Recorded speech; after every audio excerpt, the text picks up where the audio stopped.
So this is an adaptation of my thesis. I'm very passionate about this topic, as you can probably imagine. As soon as I got to college, I came across basically like that a lot of Irish nationalist history is a massive oversimplification, particularly when we're talking about Ulster. Um, Ulster is not, its history is not a constant tit for tat battle between the Irish community and people who identify as British. I'm going to just say Protestant and Catholic because it's simpler. Reason being that at this time, not all Irish people are Republicans, not all nationalists are Catholics, and so on. It just becomes too complicated. So I'm going to use shorthand, and you know what I mean when I say Catholic, you know what I mean when I say Protestant.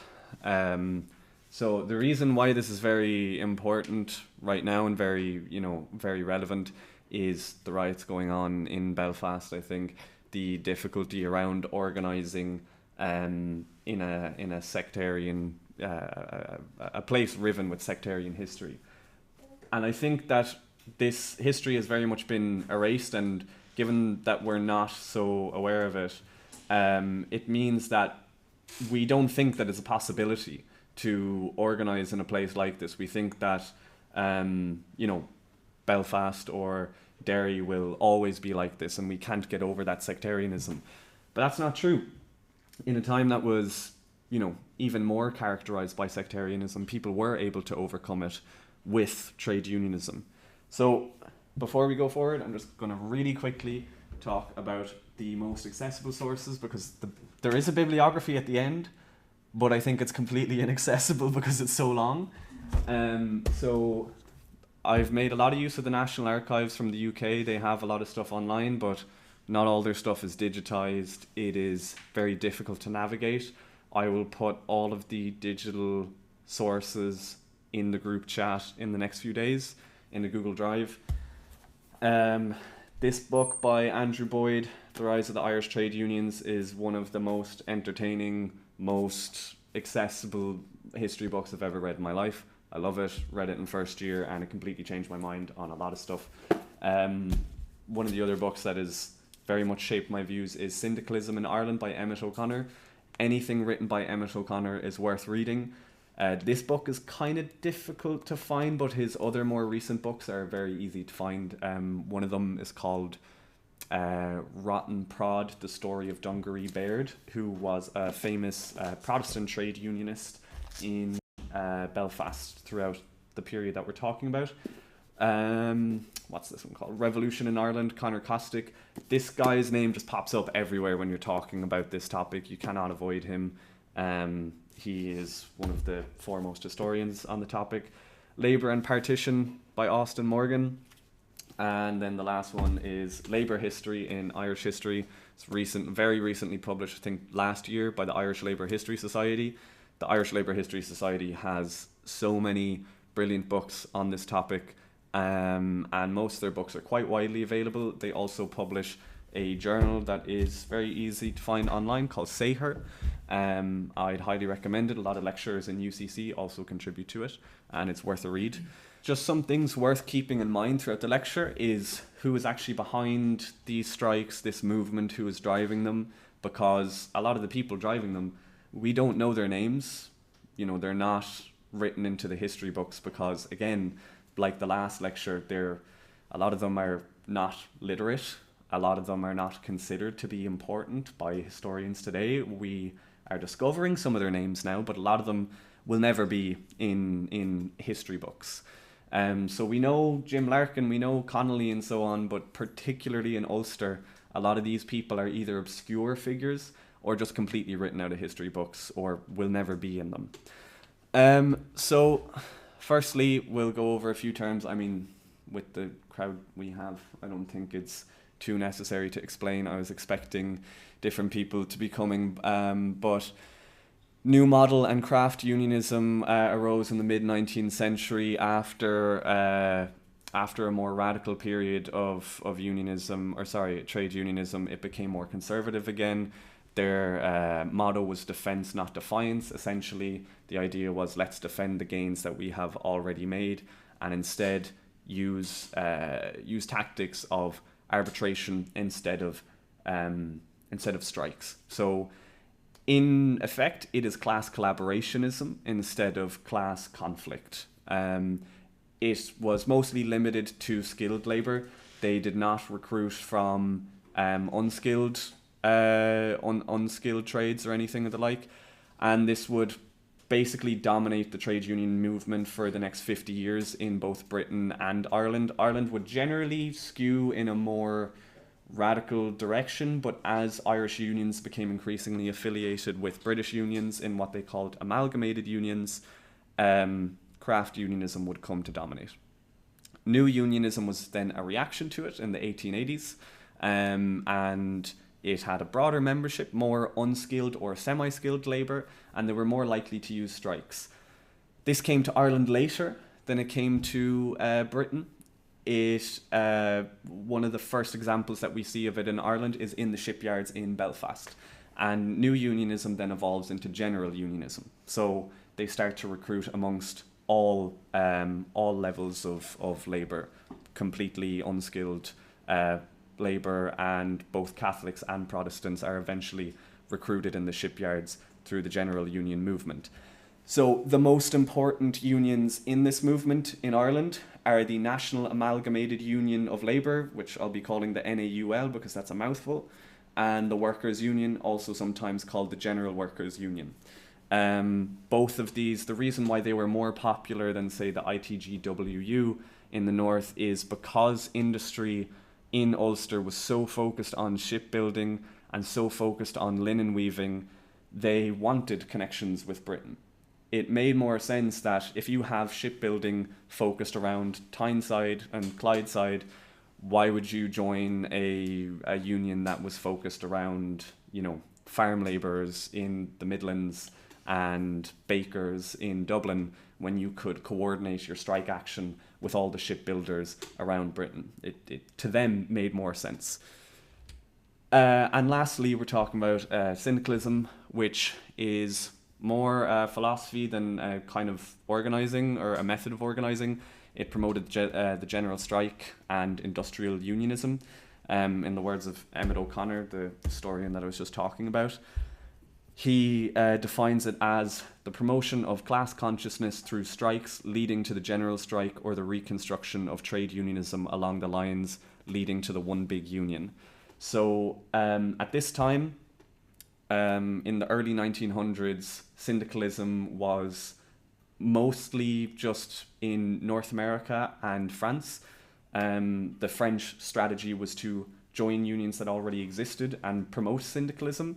And in the US, it was to start a new union, namely the International Workers of the World. The reason why the US took this approach, the same approach that the Irish would take, was because unions in the US were so heavily segregated. And so they had the ability to capture a massive new membership that had not been capitalized on by starting a new union that was desegregated. Up until this point, scabs in the US had mostly been black workers, because if you're kept out of a union your whole life because of the color of your skin, you're probably not going to be very friendly to unions. And in Ireland, similarly, starting the ITGWU pretty much revolutionised union labour in Ireland. Well, the NUDL was really the first syndicalist union, but that evolved into the ITGWU. And it was revolutionary in the sense that from the very beginning, it was open to Catholics, it was open to unskilled labour in Ulster and around the country, and it did not seek to divide up unions based on their branches, their location, or by industry. And then lastly, we have industrial unionism, which is the organising strategy behind syndicalism, and all workers in an industry will be organised into one or into the same union under this strategy. So I think it's also worth considering when we're talking about things like syndicalism in this context. A lot of historians try and compare it to, is the Irish strategy more in the vein of the French? Is it more in the vein of the Americans? Is it more in the vein of this person or that person?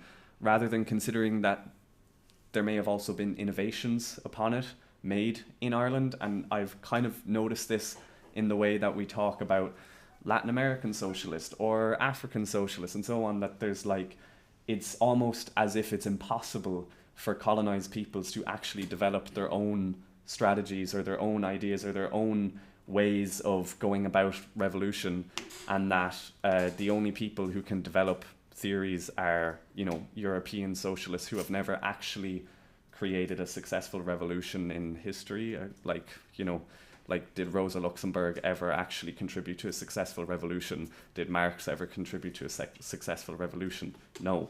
So I think it's worth considering that maybe the thought of Connolly or Larkin or any of these people were not just copying someone else, but actually innovations in their own ways. And it's worth looking at, you know, all revolutions throughout the world through that lens, that they don't have to fit neatly into any one school of thought, but can also be their own, you know, their own thing entirely. So firstly, we need to look at kind of the working class politics in Belfast around this time. So interestingly enough, well, firstly, the new model unions made up the majority of the unions in the shipyards, which kept Catholics completely out of unions. There was a lot of unusual economic activity happening in the 1870s and 1890s. There were fluctuations in the economy that couldn't be explained.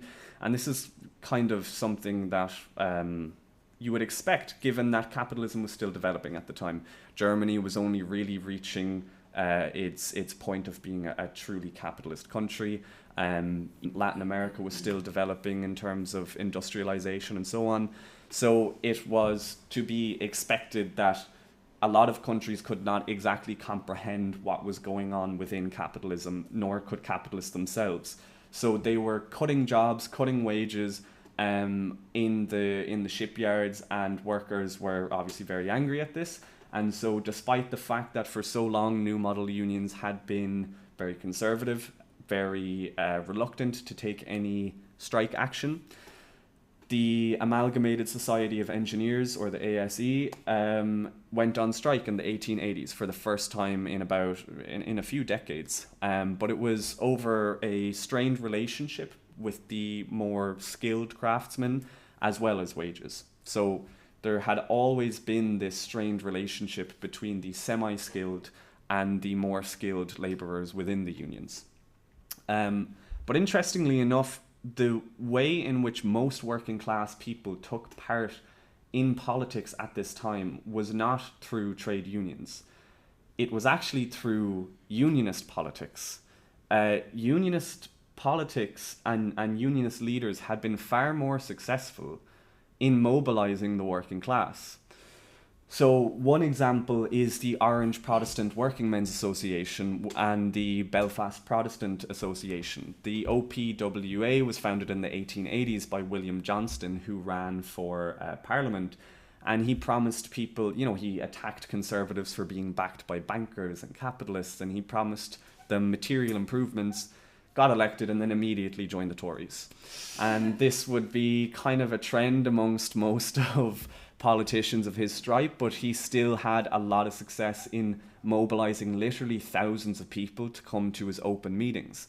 The BPA, however, which was founded in 1901, was much more radical on its surface. It was founded to root out what they called sham Protestants.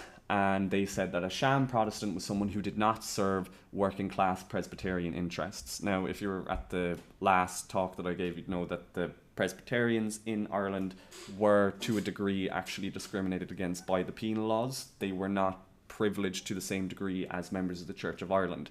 Same with Methodist, Unitarians, and so on. Of course, they were not discriminated against to the same degree as Catholics, but they still were disadvantaged somewhat. And in Belfast, the majority of the working class would have been made up of Presbyterians, because they just made up, you know, a demographic majority. So it was much easier to mobilize Presbyterians into this kind of these kinds of politics than it was to mobilize Catholics. The founding member, Arthur True, said that, you know, despite this kind of working class sheen that was on it, It was founded to, quote, counteract the baleful influence of certain socialist speakers in the city. An Orange man and shipyard worker, Thomas Sloan, ran for South Belfast seat on the BPA platform with support of the trade unionist Alex Boyd, who would turn out to be quite radical. He advocated for pensions, a rent-to-buy scheme, and better working conditions. He voted for all of these once he got elected. It seems contradictory, the politics that he's advocating for, but this would become a very regular pattern throughout the next 20 years. It kind of establishes a pattern of combining sectarianism with anti-socialist politics, but also the promotion or the promise of material improvement for working class Protestants. It would make sectarian organisations very attractive to poorer people, but also make Orange men more amenable to socialist politics and trade unionism at the same time, and it'll kind of come back to bite them in the arse in 1907 to 23. So at the same time, there's a break in unionism between what they call official unionism and independent unionism, or independent Orangeism. So Sloan founded what's called the Independent Orange Lodge or Independent Orange Order in 1903 with Alex Boyd and Lindsay Crawford. Lindsay Crawford was the most radical amongst them. He wrote what's called the Maher-Moore Manifesto. It promoted like an extreme form of democracy, which had not really been considered in the UK at that time. I mean, it wouldn't be considered very extreme to us today, but at the time it was. And it's worth noting that at this time there is no presence of republicanism in Belfast. There's just a very moderate IPP and very moderate IPP candidate named Joe Devlin. In between all of this, you have one Labour candidate, William Walker, who everybody in CYM is going to be familiar with. Calling him two-faced is not sufficient. I don't know how many sides of his mouth he spoke out of at the same time. He would present himself as a radical socialist, a moderate Labourite, a unionist, depending on who he would speak to. He'd be a home ruler one day, a unionist the next day. And he was even slated in the press by unionist papers for this, who said that, you know, if you say that you're a home ruler throughout your campaign, you have to be a home ruler once you're elected, and that his constituents should hold him accountable for this. So just before the dock strike, though, there was clearly there was a shift happening in politics in the North and in Belfast in particular, where sectarianism was becoming less of an issue, or at least not the primary issue, because people were so worried about their material circumstances. People were living in extreme poverty with no workers' rights. New laws like the Trade Disputes Act had been introduced, which would not allow, which severely limited strikes. There was a recession from 1906 to 1908. People were living in housing owned by their bosses, so they would be evicted if they went on strike or if they lost their jobs. And like I said before, lots of people were losing their jobs. And the Dundalk Democrat noted that the working man has ceased to be inflammable on the question of the union and has turned his attention to matters which concern the interests of his class. So class politics became the most interesting, or the most important thing to working people of Belfast. So the dock strike of 1907 in Belfast is one of the most important turning points for union politics in the North. There were regular economic shocks happening at the time, very low pay, and no strikes since the 1890s in the shipyards. Larkin arrives in 1907, and we have very little information about him before he actually arrives in Belfast. We just know that he was an organiser in Liverpool and he had Irish parents, and that's about it. And he's there as an organiser for a new National Union of Docking Labourers branch, the NUDL. And by April, he had recruited somewhere between 3,000 and 4,000 workers of both Protestant cross-channel dockers and Catholic deep-sea dockers. So the Protestants and Catholics were generally kept set in separate parts of the quays, which obviously prevented further unionising or further mixing and discussing like class interests and class issues. But the speed at which he was unionising people showed the appetite for, you know, class politics.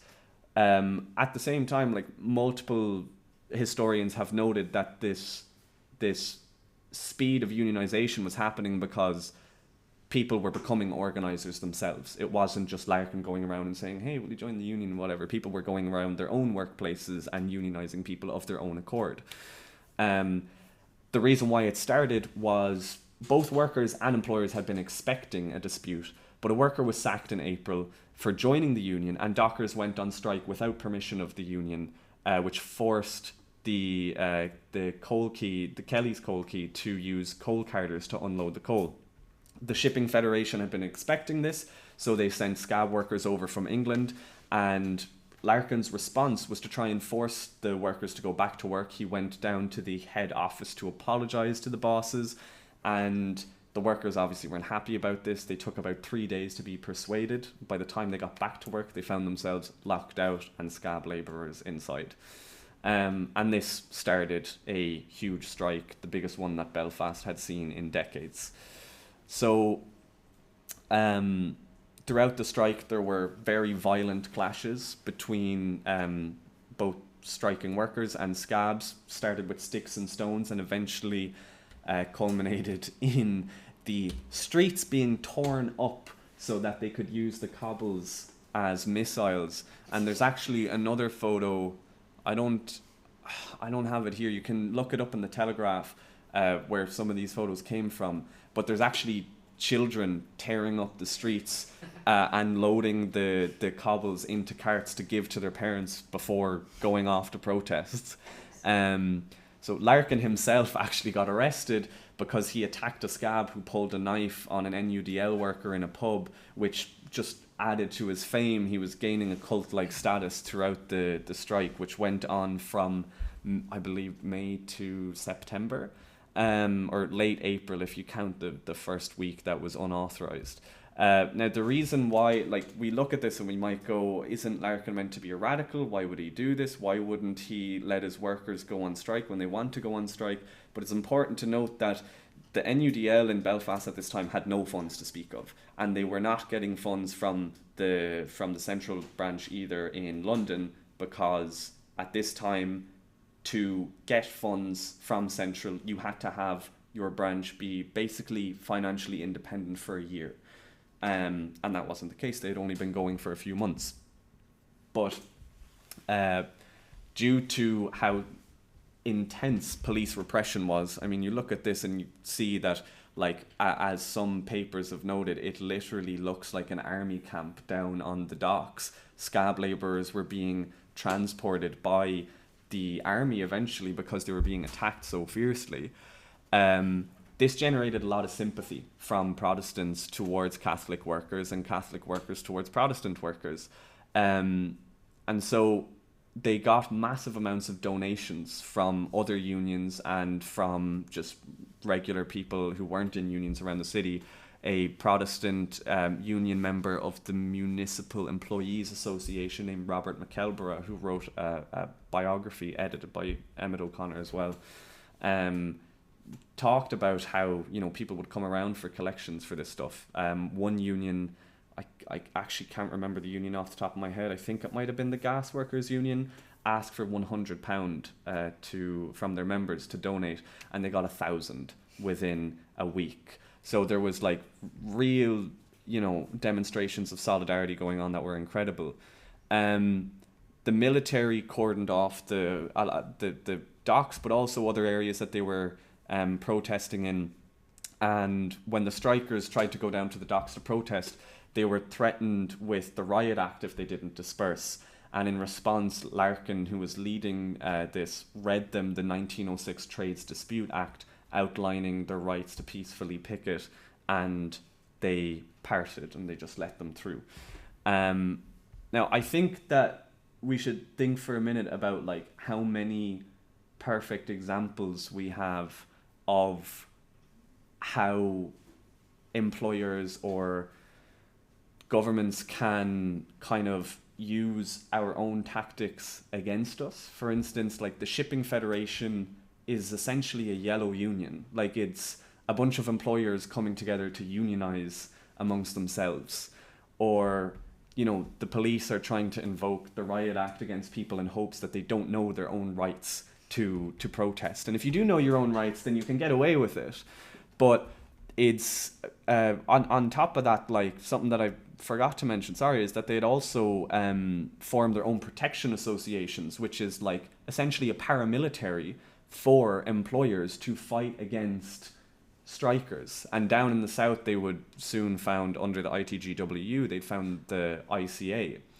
But it's like using all of these protesters' tactics against them and getting out ahead of them. So if we're not organized, we won't, you know, if we're not aware of our rights, and if we're not sufficient organizers, and we're not sufficiently class conscious, I can tell you for a fact from studying history and being in this long enough, only 6 or 7 years, but long enough, rich people are class conscious, and rich people oftentimes know their history. So, you know, they'll do it if you don't do it.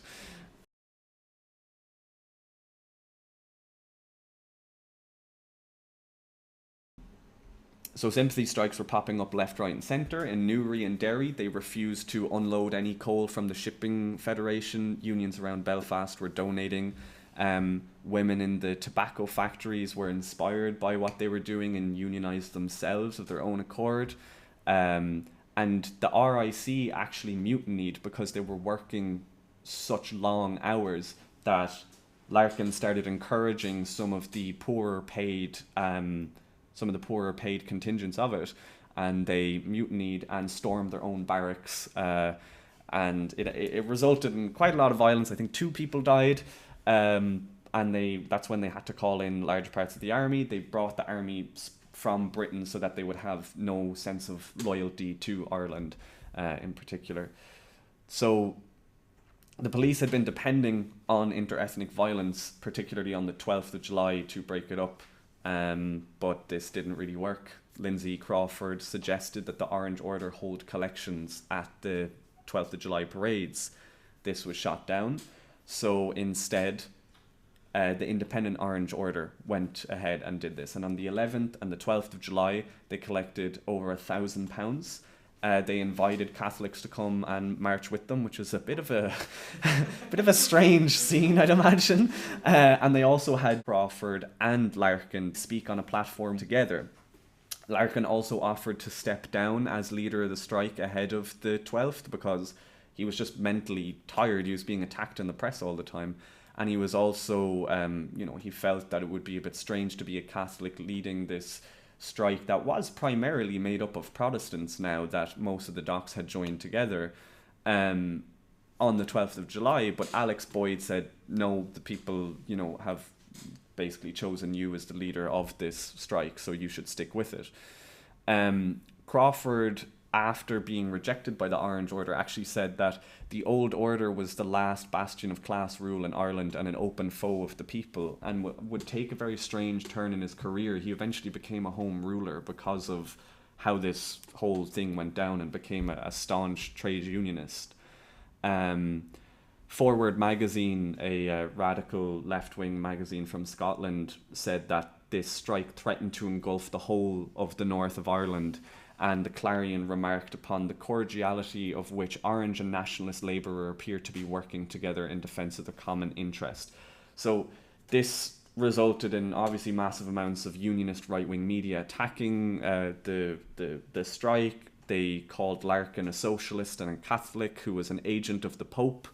And this is the beginning of a trend that we're going to see where they try to make this Irish socialist Catholic conspiracy, or nationalist socialist, or Republican socialist Catholic conspiracy, a lot like the kind of Jewish Bolshevik Masonic conspiracy theory that's going on in Europe around the same time or just a bit later.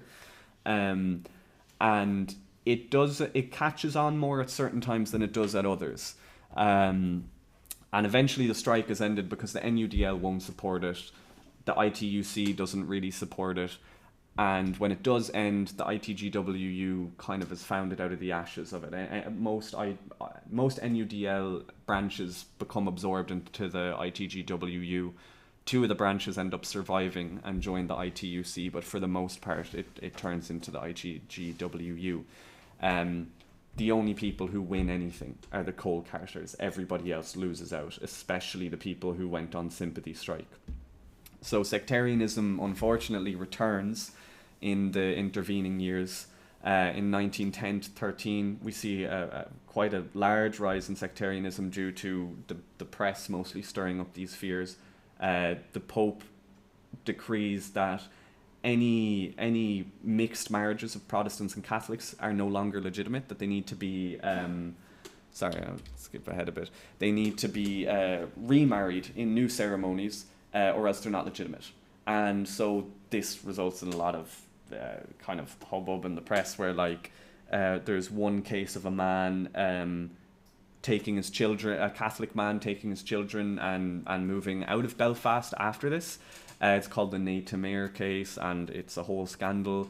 The Independent Orange Order also dissolves around this point, and then in 1912 you have the Home Rule crisis.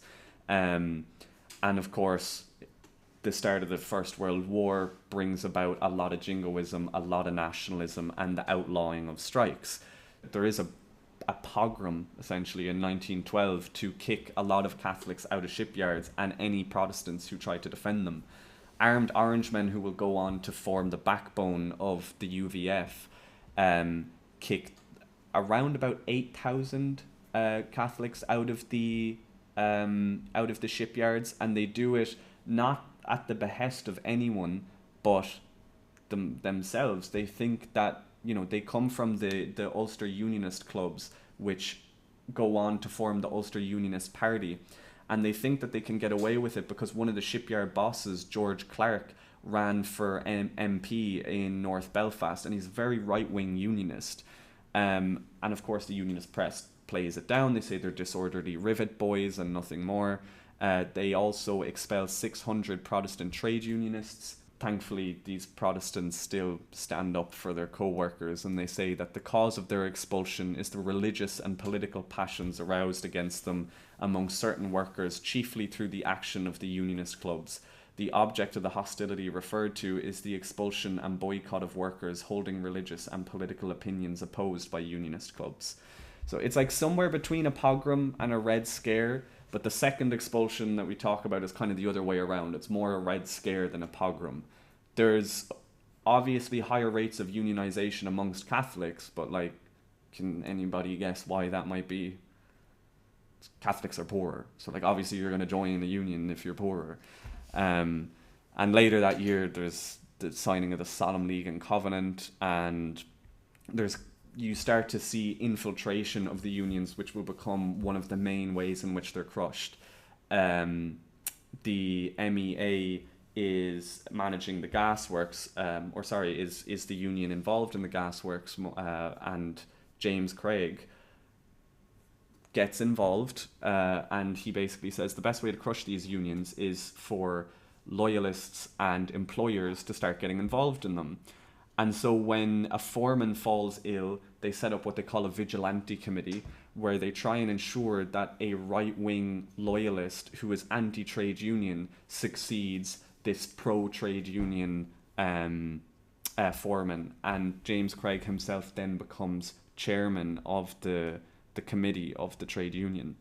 So strikes are outlawed by the Defence of the Realm Act, and the Trade Disputes Act means that any strike which causes losses to a company makes the trade union liable for those losses. So the trade union will have to pay them back. They rarely do pay them back, but they technically have to. So at this time, there are 30,000 workers in shipyards, 90,000 in linen. Linen is the biggest industry in the north at this time. Derry has the biggest shirt industry in the UK, one of the biggest in the world. All of the ropes for ships in the UK are produced in Derry. Hours shoot up, particularly in the baking industry. And it's not lost on workers that profits are massive. A lot of male employment is rising, and yet profits are going up. But strikes don't stop completely. So you can see the chart, of the days on strike, the amount of strikers and the hours. And, you can imagine what happened in 1917 that caused a huge spike in radicalism there. But it's not all... in most of Ireland, it's focused around the ITGWU and ITUC, But in the north, 80% of people are still in British-based unions, which makes it quite difficult to coordinate these strikes because you don't have much coordination. You have 5% of people in local unions, 15% in Irish unions, and 80% in British unions. The ITGWU has very little success in Ulster as a result. And even by 1920, when Peadar O'Donnell is organising like hell, cycling all around Ulster and involved in, I think, 48 wage disputes in the space of 4 months and 3 strikes, it's still not enough. Just because there's an oversaturation of these of branches. So there's 66 branches in Connacht and only 33 in Ulster, despite the fact that Connacht is far more sparsely populated, has much less of a proletariat. There's 200 in Munster, 200 in Leinster. And the Antrim branch has to be restarted on 3 occasions. It eventually results in them saying, look, it's best for us to leave some of this territory to the NAUL and the Workers' Union because we're kind of working towards the same goals anyways. But it takes them too long to come to that realization, and it results in some inter-ethnic conflict because the ITGWU is associated with republicanism very deeply. Even within the Irish Trade Union Congress, people are not convinced of republicanism. They are mostly home rulers at this time. After 1916, there's still a lot of home rulers within the ITUC. In the north, Labour activists are overwhelmingly home rulers. They're not unionists. They're overwhelmingly home rulers. But that split in the movement makes it very difficult to reconcile their differences. So in 1917, eventually the radicalism comes back. There is a strike by the Amalgamated Society of Engineers. They go on strike in October of 1917, but they do it because their Scottish co-workers over on the Clyde side got a 12.5% wartime bonus, and they're saying, why aren't we getting the same bonus? And their district committee representative tries to tell them, you can't do this, the war is going on, it's just not a viable strike, and according to contemporaries, he was quickly jostled off the platform and the meeting was taken charge of by the rank and file. This becomes very typical of the period. So the ASE is technically a craft union, but it started to open up its membership a little bit more, and the membership that were in there become a lot more radical. They get very sick of the union structures not being sufficiently democratic, and if someone's doing something they don't like, they just tell them to shut up, and they take over it themselves. And we're going to see this in the Belfast strike in particular. During the arbitration, one of the spokespeople for the ASE said that Belfast men were the most law-abiding workmen of the British Isles. But this was soon to change. A Scottish union organiser and anti-war activist Willie Gallagher said on his speaking tour of Protestants, meeting Protestants in factories of Belfast, that they were seeing the war in the same terms of the so-called disloyal Bolsheviks of Glasgow. And these strikes, particularly by the ASE, would continue throughout 1917 and 18. Particularly around 1917, we see a tendency towards industrial unionism, even within the less radical unions. The NAUL and the General Workers' Union tend to get more affiliations with smaller local unions. The Irish National Teachers Organisation recruits Peadar O'Donnell, and he leads an outspoken campaign on, mandatory school attendance, redistributing funds to Irish schools as well. This is a mostly Protestant organisation that is advocating for more money for Irish schools. In 1918, there is a strike in the Monaghan Asylum, which Morgan talked about, but it ends with O'Donnell leaving because he says, it ends basically with them accepting lower wages for women, and he says, I don't want any part in this. But he comes back with another strike in 1919, which is led by the women in the asylum because they had been working nearly 90-hour weeks in some cases, and they were armed with pitchforks, iron bars, anything else that they could find, and it resulted in a month-long standoff with 100 RIC officers, and they flew the red flag over the building, declared O'Donnell governor, and it was soon called the Monaghan Soviet. Now, it wasn't run like a Soviet or anything like that, but it was very common for these strikes to be declared Soviets between 1917 and 1920. of these few hundred strikes, 20% of them were declared Soviets. Even those that were not run by Soviets, I think it's important to note that there is something very significant just about the language being used, because not only does it express that they are, standing in solidarity with revolutions around the world, like in Russia and in Germany and so on, but also that they're trying to say this is a part of a wider political project. This is not a temporary strike, or it is for a lot of them a temporary strike, as in they set out knowing that it's only going to be a month-long strike, but they're saying this is contributing to a revolution that we plan on starting, because even if you believe that like a general strike is the way forward to a revolution, a strike in a single factory is not going to start a general strike. You have to have practiced, trained organizers and coordination.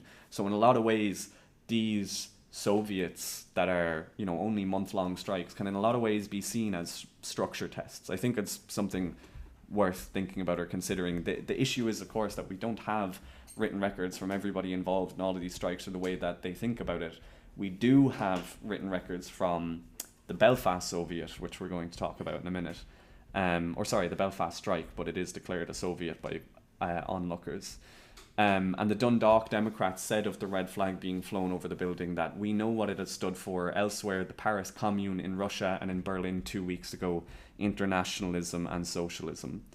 Meanwhile, the NAUL workers went on strike, like the Donegal road workers, seeking a 50% pay increase. Dundalk and Derry platers, who were a mix of Protestants and Catholics, went on strike, expressing solidarity with ongoing gaswork strikes in Portlaoise and the Belfast 44-hour strike.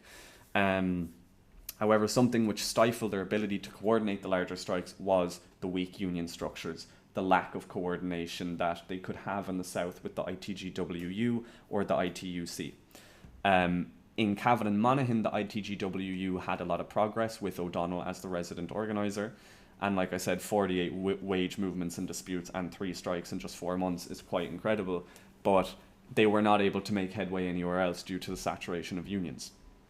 So the ITGWU kind of, it's a bit weird, it's unclear in the records. It looks like they briefly affiliate with the NAUL in 2 of their branches.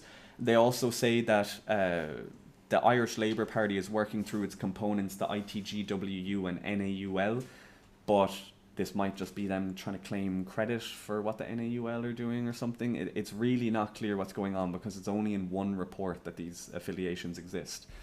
And I think as well, the less revolutionary tendencies of Ulster on the surface are more due to the lack of democratic control that people have over their unions, because we see time and time again that the rank and file want to go ahead with longer strikes, want to go ahead with more radical action, but are stifled. The leadership of the General Workers' Union, of the ASE, of the NAUL. The NAUL are relatively radical, but they don't seem to have such long-term plans for revolution. The ITUC at this time, however, do have very long-term plans for revolution. They try to become the OBU. They have a vote on whether or not to become the OBU, and it's narrowly shot down. But they do declare themselves a socialist trade union congress, and they put out a program in 1919 that says, A, they want to recover for the nation complete possession of all natural physical resources of wealth, to win for the workers of Ireland collectively the ownership and control of the whole produce of their labour, to secure the democratic management and control of all industries and services, to obtain for all adults who give allegiance and service to the Commonwealth, meaning a cooperative Commonwealth, not the British Commonwealth. They're talking about a socialist Ireland, irrespective of sex, race and religious beliefs, to promote the organisation of the working class industrially, socially and politically in trade unions, in cooperative societies and in a political Labour Party, and to secure Labour representation on all national and local legislative and administrative bodies. So, the last one, which is one of the most important ones, to promote fraternal relations between the workers of Ireland and of other countries through affiliation with the international labour movement. So I really think it should not be understated how radical even the ITUC was, because at this time we kind of downplay it and we say the ITGWU is the only radical corner of it, but in reality the ITUC itself, very broadly speaking, had become very radical. They sent a delegation to the Bern Conference, and when the Bern Conference was saying, we don't want anything to do with the Soviet Union, the ITUC was saying, we kind of do, we kind of want to send someone to the Soviet Union. I can't remember what happened. I think they were blocked entry or something, or they couldn't get through. Something strange happened that in the end they didn't end up going. But all of this resulted in the unionist press really furthering the Catholic Socialist Republican conspiracy. Because of the Bern Conference, the Soviet Union, the Labour Party's choice to stay out of elections was a big one. The conscription strike, the democratic programme. So the democratic programme was a trade-off, essentially for making an agreement to stay out of the 19 elections.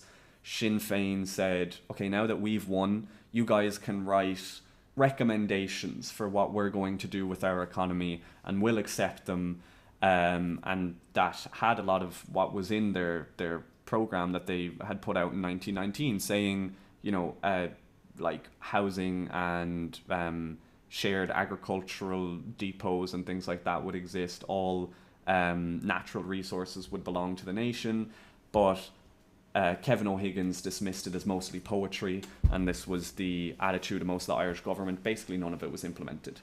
The other important thing to know about how this went down was that there was a lot of debate as to whether or not to stay out of these elections. And the logic was, what was the exact quote? The decision of the executive, not the rank and file of the ITUC, is summed up in this quote. They say the executive do so, meaning withdrawing from the election, in the hope that the democratic demand for self-determination, to which the Irish Labour Party and its candidates give their unqualified adherence, will thereby obtain the freest expression at the polls. We shall show by the action that while each of the other political parties is prepared to divide the people in their effort to obtain power, the Labour Party is the only party which is prepared to sacrifice party in the interest of the nation in this important crisis of the history of Ireland.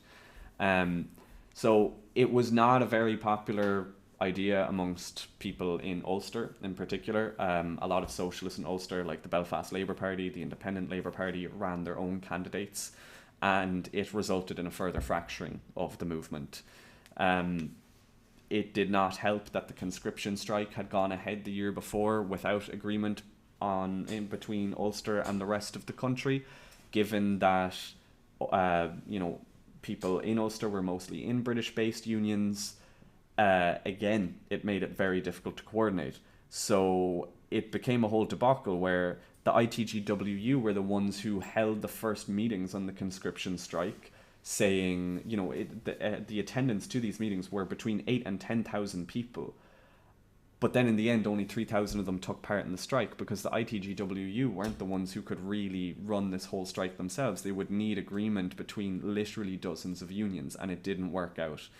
And the conscription strike itself did not look great because the Catholic Church sponsored it, Sinn Féin sponsored it, the IPP sponsored it, and the ITUC and all of its members were told to respect the Catholic Church's involvement, despite the fact that a lot of socialists at this time were very, very anti-church. It was really a hard pill for a lot of them to swallow, but some of them went a little bit too far with their respect.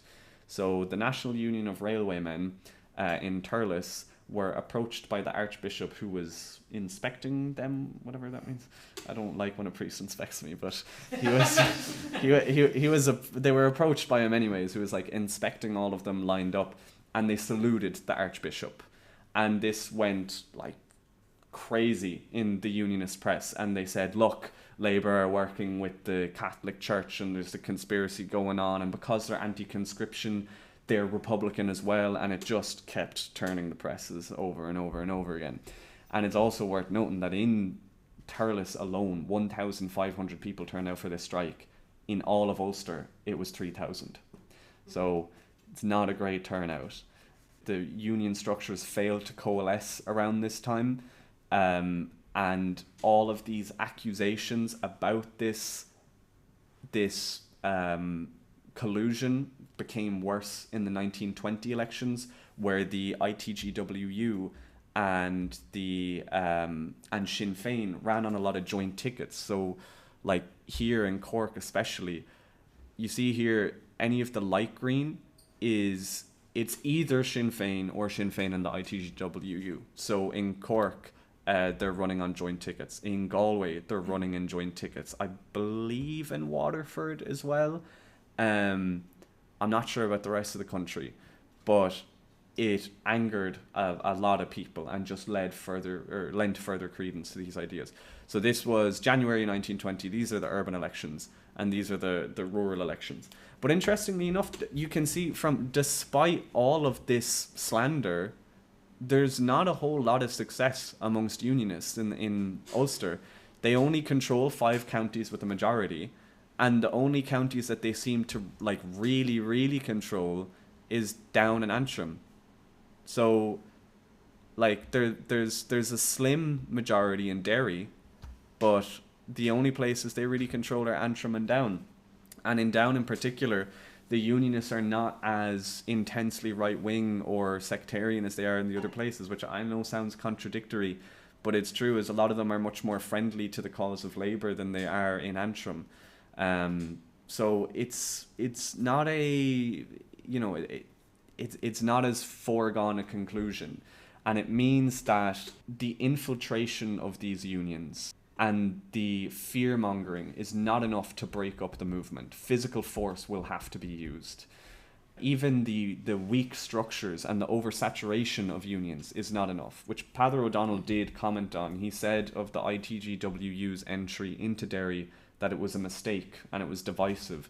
He said, unionisation in Derry was already adequate, and the ITGWU's identification with Irish nationalism and establishment in Derry coincided with the outbreak of hostilities and only served to heighten divisions between workers. Now, he's saying this in 1923, so this is after partition. You know, we're also talking about a time after multiple pogroms.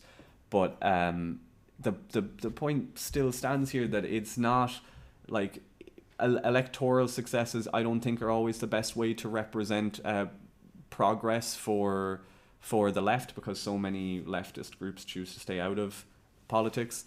But it still shows that unionism had yet to triumph, even with all of this backing of the British government. So we'll come to the Belfast strike. It was mostly due to frustrations over war profiteering and kind of part of a larger movement around Britain amongst shipbuilders. The Clydeside Workers' Council had inspired it in a lot of ways. They tried to get a 30-hour work week when they were working over 54 hours a week. So I think it's interesting that it's so difficult for us now to imagine working any less than 40 hours a week, and yet back in 1919 they were demanding 30 hours a week. There had already been an agreement that they would work 47 hours a week before the war, but this was delayed due to, you know, their patriotism and so on. Carson actually spoke to the Protestants in particular that were planning to go on strike, and he couldn't convince them. He was met with a lot of angry jeers. Unionism had clearly gone out of fashion amongst the shipyard workers, and they said, hang the output, what about excess profits? There was a kind of compromise made amongst the Federation of Engineering and Shipping Trades, which was like a collection of unions, which was, instead of 44 hours, we want 47. And they said, 47 be hanged, we want 44. And that was written all over the banners.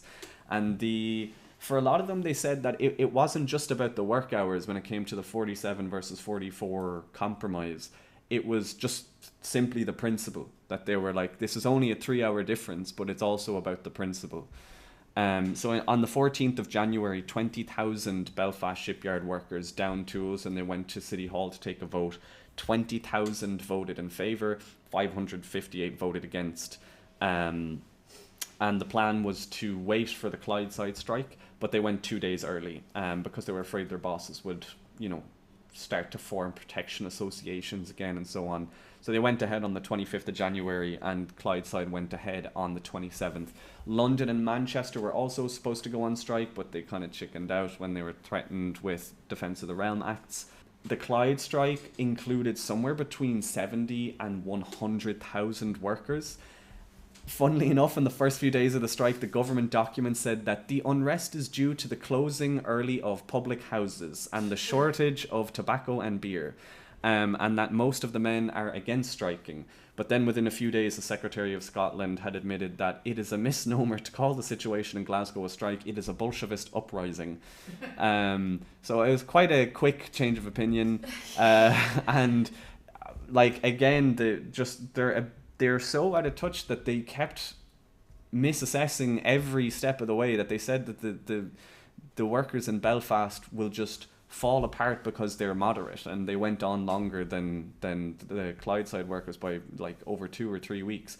So in the Clyde, it was crushed in 16 days by 12,000 troops using tanks, which were a new invention as well, so it was considered to be particularly cruel.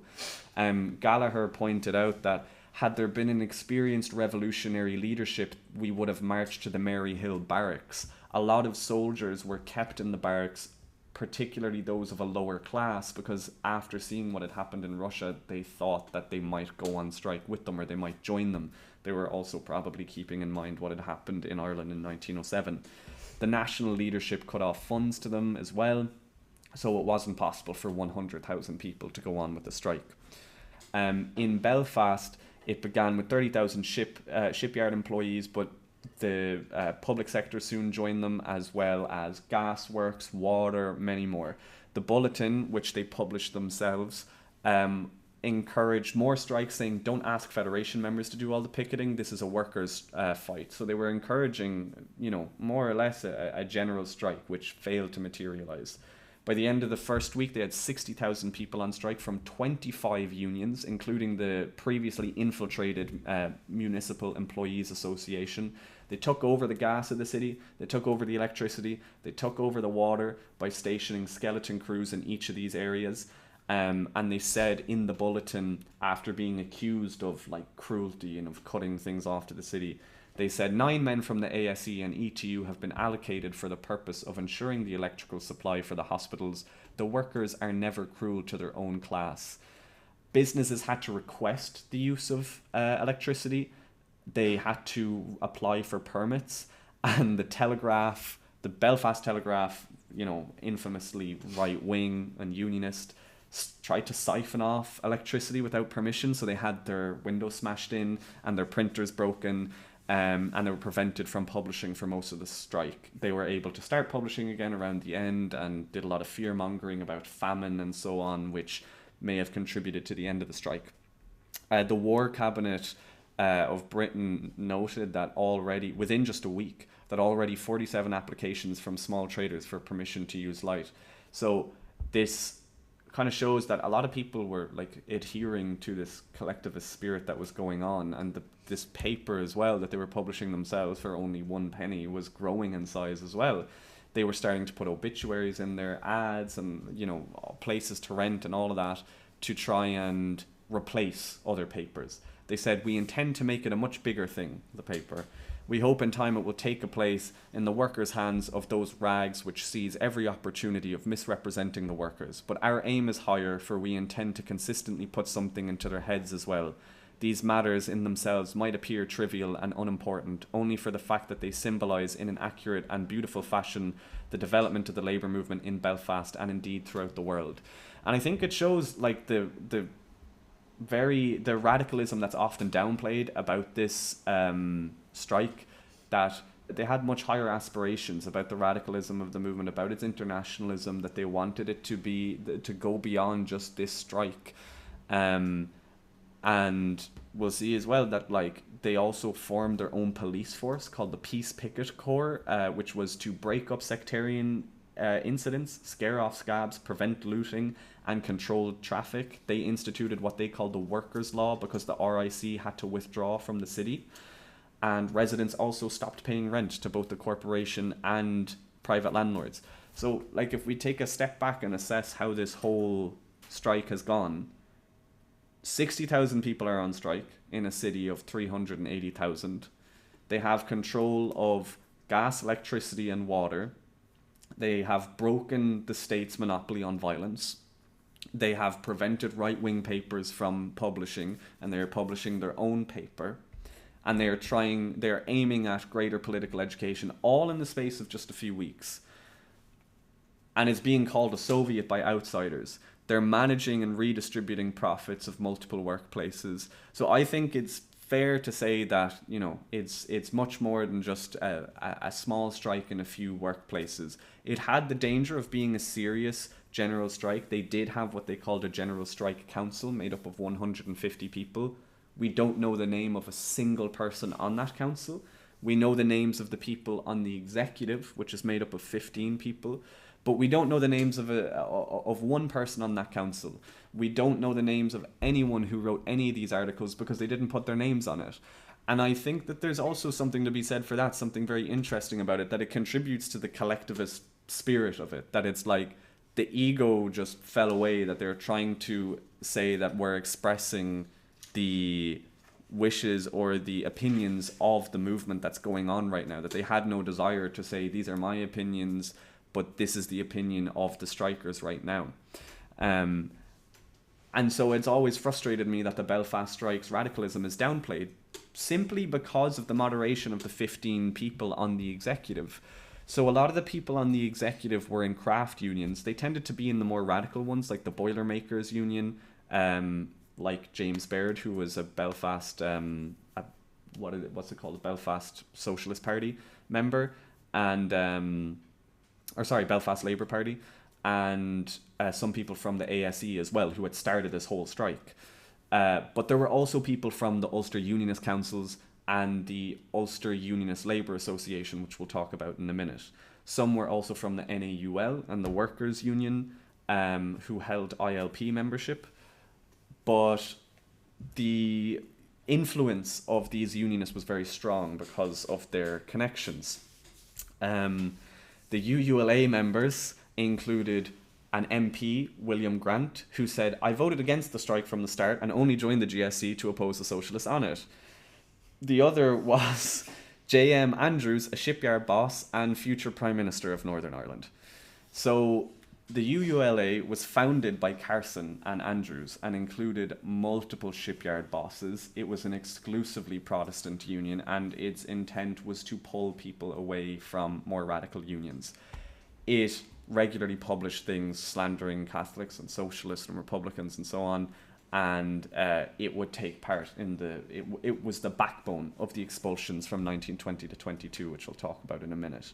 So this fear-mongering continued. They kept talking about how there was going to be a famine and so on if they didn't stop. So the the executive voted to end the strike on the 14th of February, but the workers didn't want it. The ITGWU kept offering to go on strike with them. The women linen workers kept offering to go on strike with them. 90,000 people were saying, "We'll go on strike with you," and the GSC kept saying no. And so 3,000 workers, after they voted to end the strike, the executive let the RIC in, and the workers, particularly those who were in the Peace Picketing Corps, decided to go hold their own vote, which they then published in the strike bulletin for the sake of transparency, where only 200 people voted against continuing with the strike, and they voted to accept all the sympathy strikes, but of course it was ignored. It was too late. The RIC were already beating people up.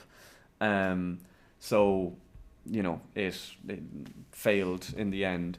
But one line from the strike bulletin that I find very interesting is they said that by the very act of struggling, Labour became conscious of its own strength and asked for a little butter. And in the larger context of the article, asking for a little butter essentially means like progressing further towards revolution. And it fits into like a larger kind of scope of how syndicalist theory looks at revolution. So that's why I always say like we shouldn't downplay the radicalism of this strike. I know I'm going on about it. I'm almost finished. Sorry, lads. So as for strikes going on in other places at this time, Cavan and Monaghan is kind of the centre of it because the ITGWU is hard at work. I'm just going to say Transport Union. Sorry, it's such a mouthful. But by them being so busy, they fed into more conspiracy theories. So the bosses started to utilize new tactics of trying to divide people along sectarian lines by pressuring Protestants to go back to work first. And they kind of misinterpreted what was happening. The Protestants did go back to work first, but it was mostly due to poverty. And also because they were recruiting strike breakers from orange lodges.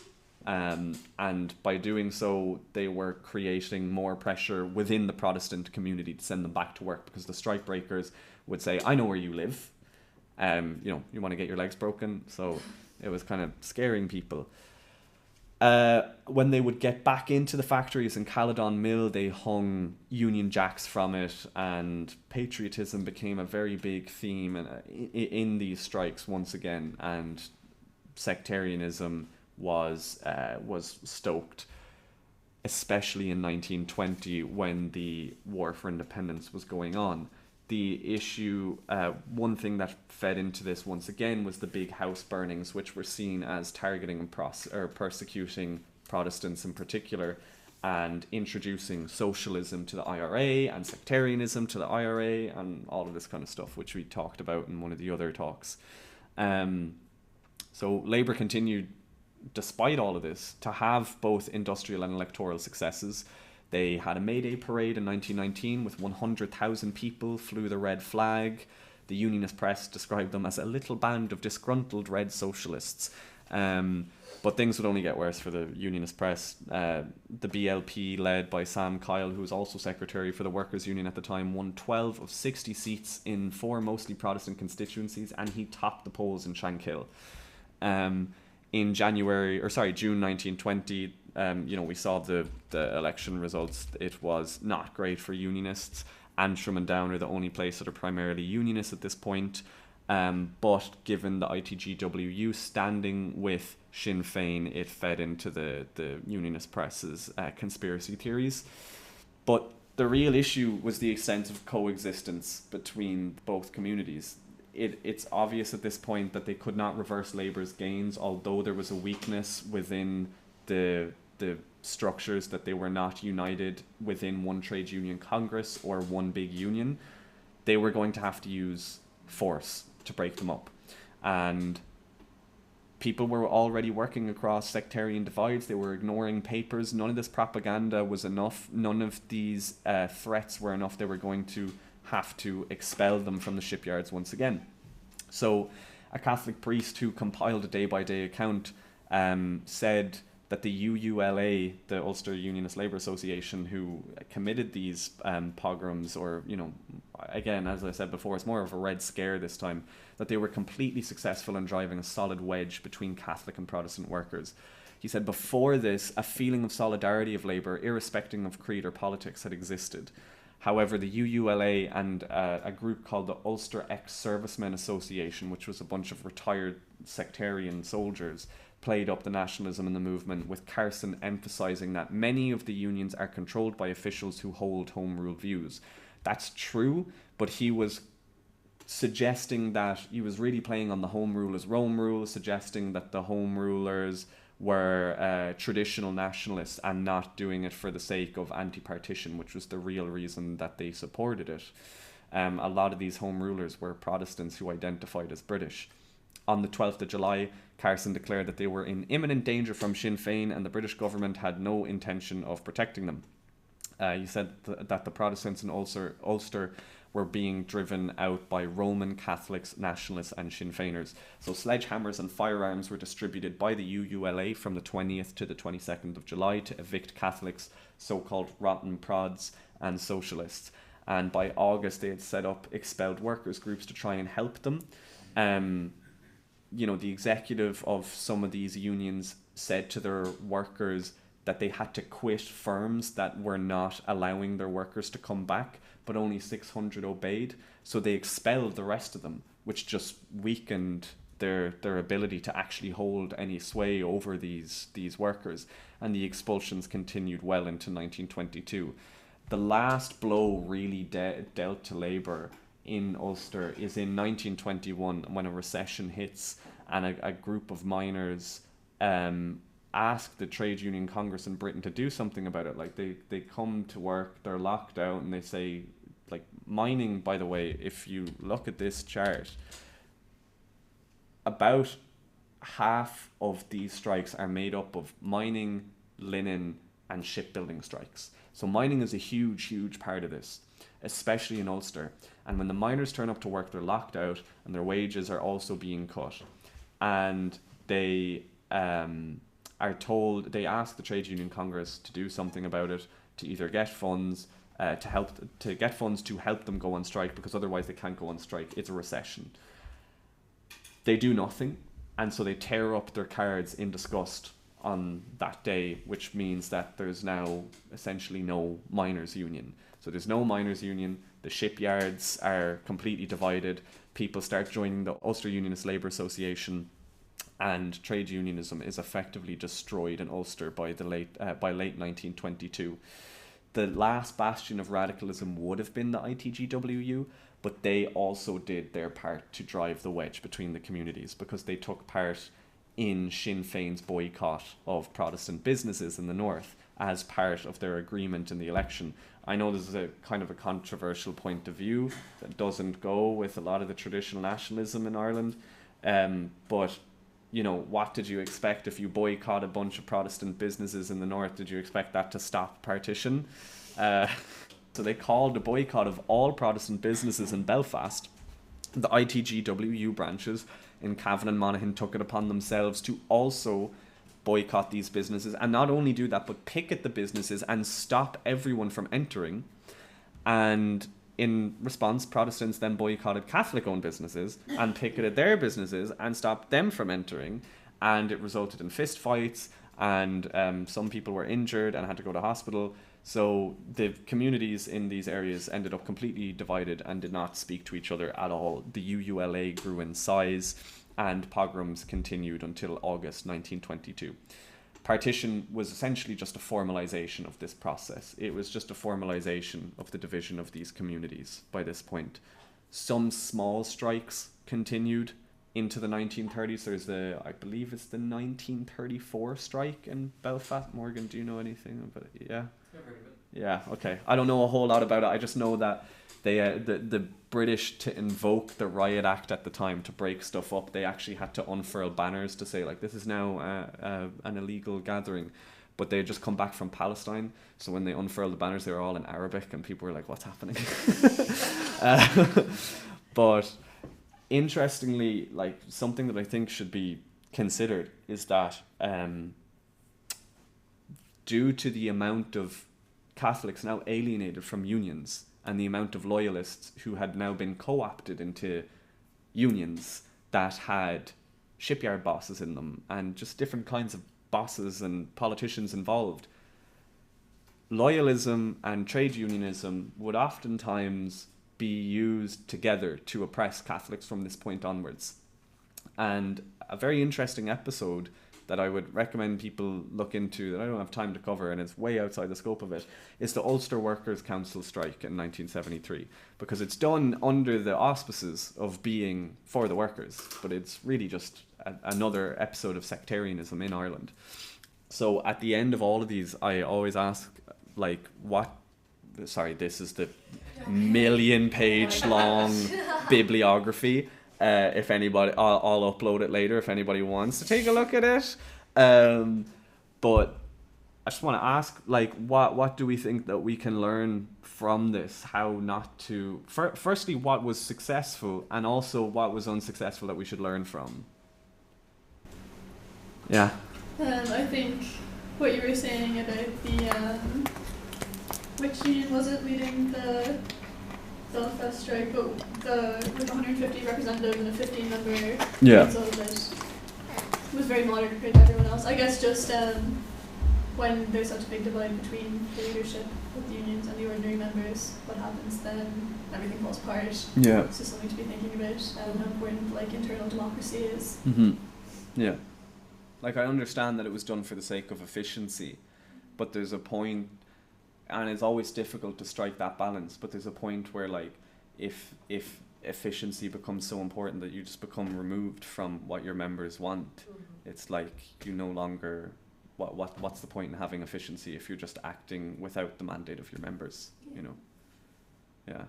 Does anyone else have any ideas? What went wrong, what went right, what we can learn from it? I mean, like, really, sectarianism was just anathema to the movement. It's what brought it down. Yeah. But also, we so often look at it and we go, oh, working class people are racists and they're sectarian. But they resisted the press's propaganda for so long. Mm-hmm. What happened in the end was they needed to use force to break them up. And when they used force to break them up, then they went to the sectarian press and they went, oh yeah, no, you have a point. But they needed to go into shipyards and threaten people with guns and sledgehammers and break their knees and throw them into the water and throw ball bearings at them to actually get them scared enough to go, fine, I'll join this Protestant-only union. They had to stop them from talking to each other before they would actually get on board with these ideas. And they had to put a physical border in place to break up this movement. So I think that, like, and Sean will definitely have a lot to say about this as well, who we're going to talk to in a second. But I think that when we're seeing a lot of this stuff pop up, like these articles coming out about Coolock or about Mayfield or about places like this and how these people fall victim to racism and whatnot, it's true to a degree that, like, it presents a simple solution. But on the other hand, I think that we should be wary not to paint working class people as just like fucking racists. And to also remember, again, that racism, sectarianism, all of these have traditionally been used as tools to divide a working class movement. That's all they are. They're tiny. What is the difference between a Protestant and a Catholic anyways? You know what I mean? Like, especially the Church of Ireland. Yeah. Like, the Church of Ireland is the most Catholic Protestant church that has ever existed. Like, how is St. Finbarr's Cathedral a Protestant? That is heretical to Protestants. So, yeah.